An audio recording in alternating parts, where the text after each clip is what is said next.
live. Day 10 of my 30-day live video challenge, back in the usual place. For today's topic, I want a visual aid. I want to hold it up, but I can't because I'm using it. I want to talk about my smartphone and digital devices and analog versus digital in general. I have to admit, I am 100% totally addicted to my phone, and it's something that I'm aware of, and I can't say I fight it very often. There are certain things that I do to try to combat it. So one thing is I try not to use my phone just before bed, just because I know that it's going to keep me up, and I still do, but I try not to use it too much just before I'm going to sleep. And I keep it a little bit out of arm's reach, which is helpful too for when the alarm goes off, so I actually have to get up to turn it off.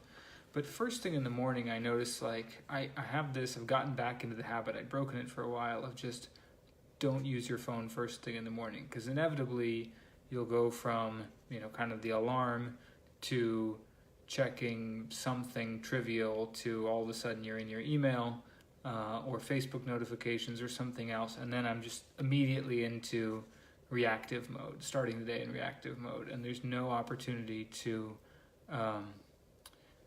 just sort of set your own priorities and goals, or even just get your thoughts out before it's immediately other people's emergencies or just what's going on in the world coming in. So I mentioned my octopus journal before, and I've had tons of other, and still have tons of other paper journals. So one thing I try to do is first thing in the morning not use my phone beyond just checking the time, and just brain dump whatever's in my head, whatever I want to do for today, goals, random thoughts. If I remember a dream even, I'll write those down. And I love the Evernote app on my phone and on computer and everything, and I like to have everything in there so that I can search it later, I can pull it up, I can add to it, I can read it whenever I want. It's digital, it's with me. So ultimately I want everything to end up in there, but that temptation, even if I say I'm going to be write only as opposed to read and write and just put stuff out, just as the fact as soon as you have your phone in your hand, it's way too easy to click that email or something else and just start reading those. So what I've started doing is just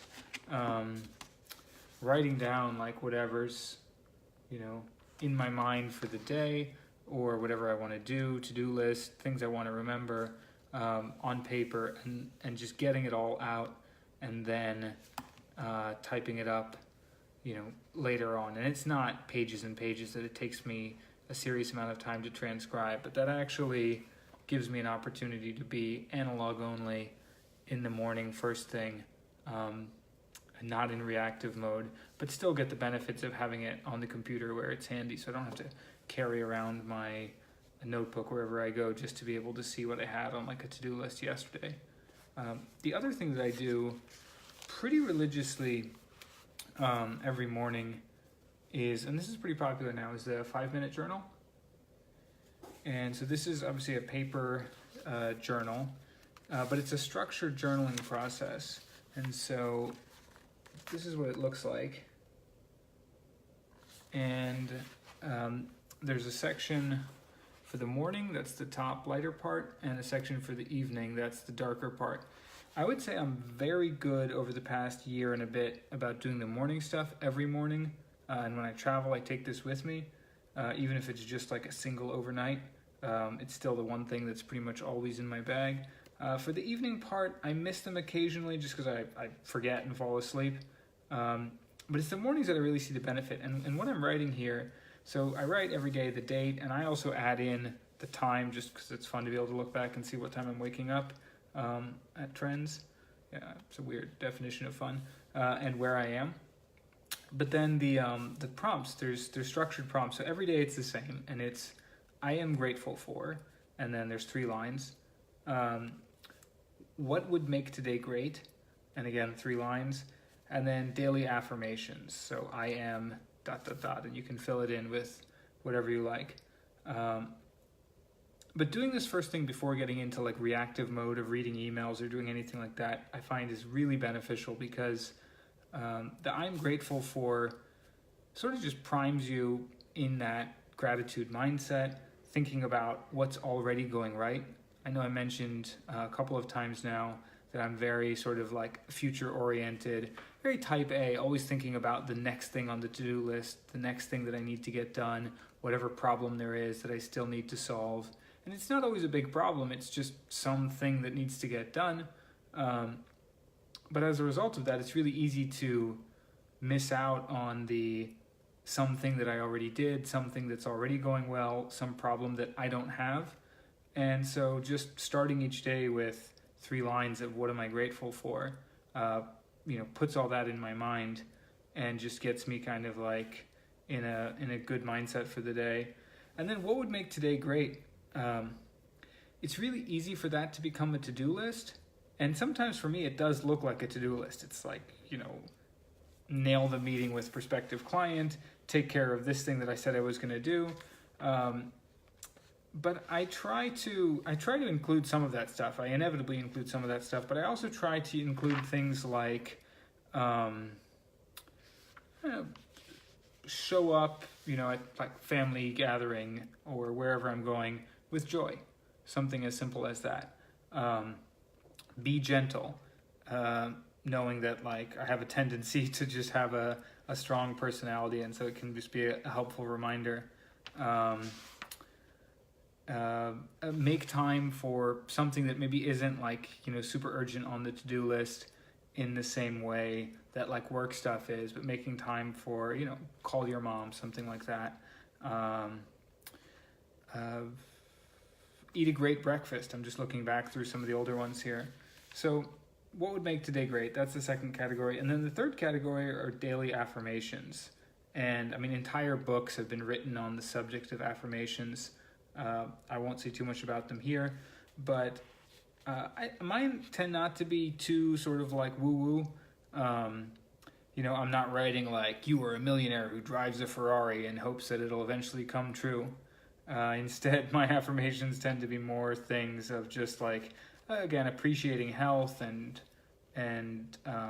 joy, and reminding myself that like I'm already, living the life that I choose to live, and I am more in control of my circumstances, and it's easy to forget that. So I use that as a way to remind myself.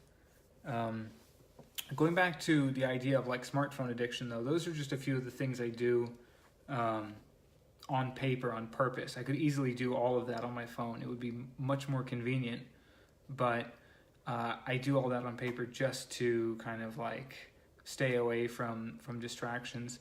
I have the Kindle app on my phone, but I also use an old school, it's not that old, but a few years old, Kindle that intentionally is just the black and white one. Doesn't have any apps on it, thank God. No email, no messenger, nothing like that. So it's distraction free. The worst I can do is just keep switching different books, trying to decide what I want to read, or just browse through like the Kindle bookstore. But yeah, no other apps or anything like that on there. And I think that helps a lot, because there's so many notifications and apps and things going on my phone and everywhere else that just having a place where I'm like deep in a book and just reading one thing and enjoying that and really focused, as opposed to like reading 2 sentences of something and then remembering something else, taking a note, taking a call, sending a message to someone, getting an email from something else. Oh, there was that work thing that I didn't do. We live in like scatterbrain all the time. So just having a device that's really has one function and there's no distraction helps. The last sort of habit that I built and haven't done in a really long time, haven't stuck to protect myself from myself when it comes to just smartphone addiction and all these digital distractions, is I had a little thing going on for a while called No Screen Sundays, and it's exactly what it sounds like. I was just taking one day a week and I already don't really watch TV. That's not a big one, but staying off the computer, and then the big difficult one is staying off your phone. And it's only until you actually set out to do that for an entire day, or at least for me, that you realize how often you reach for your phone. In my case, it's probably once every few minutes. And even if it's not like the obvious, quick dopamine hit of like social media or refreshing a feed, or the news, as I mentioned before, also stuff like you want to grab an Uber or, unlock a bike share bike or something like that. Things that are just like purely practical. But if you say, okay, I'm not going to use my phone at all today, it just sort of forces you to find ways around that, or look up a Yelp review, get directions, Google Maps, things that I think are pretty like innocuous in general. They're not sort of the reason I set out to do this was to eliminate those types of behaviors. But again, just kind of reconnecting more with the world around and being less, in this. So that was the idea of No Screen Sunday. My one exception, the one screen I allowed myself, was my Kindle. So it's a perfect day to just, be in a book for the whole day and enjoy that, or be out and, go grab a pot of tea somewhere and read. That was totally allowed, but I just haven't done it. I haven't done it in a while, and so I want to start that again. I will say that I have like a bit of a fear that comes up when I think about doing it, though, that it's like the one day I won't have my phone is the day that something will go wrong, and people will be trying to reach me, some family emergency, God forbid, or some friend who needs something, or a server that's down, or a client that wants something, and I'll just be walking around with no phone on me. So that's pretty solvable, though. I think I could just, even worst case, have like an analog flip phone that I give the number to 5 people who might really actually need me in an emergency, or say call my wife if you need me, she'll know where to find me, something like that. So I want to bring back No Screen Sundays. I did not do it today. Today's Sunday, but I did not do it. But I'm going to bring that one back and see how it goes, and try to stick to it again, because I think it is beneficial just to have some time out of all of that, just like a quick mental reset. I also think there's a good business in doing some kind of like digital detox retreat. And I mean, it's easy, right? It's easy to just turn all this stuff off, but it's not easy at the same time. And I think you could include some, mindfulness programming, meditation, time in nature, and all that to really sell the whole sort of package of just getting out of our distractions and get out of our heads and get into a different mind space. That's my thought for today. See you tomorrow.